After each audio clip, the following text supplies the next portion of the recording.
the cats.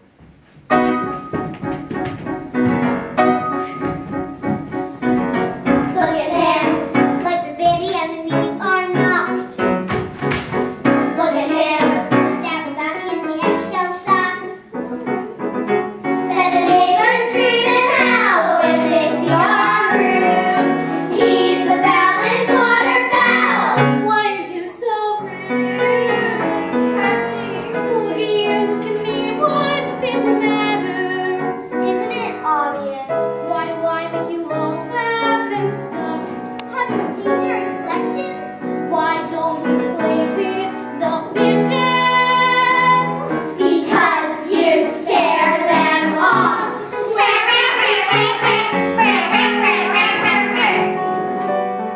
Now that's what I call a snap.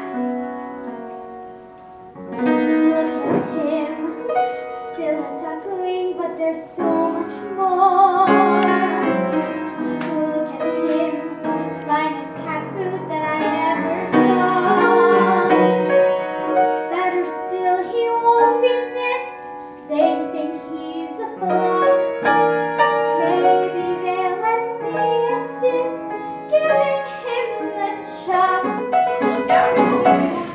You will be presented to her Grace, the most distinguished duck on the lake. She was once fair with Mandarin, and you will notice she has a red band of cloth around her wrist. This is the greatest distinction a duck can enjoy. It means she's both looked up by men and animals, her Grace. Now don't turn your toes and just bow your head politely and say quack.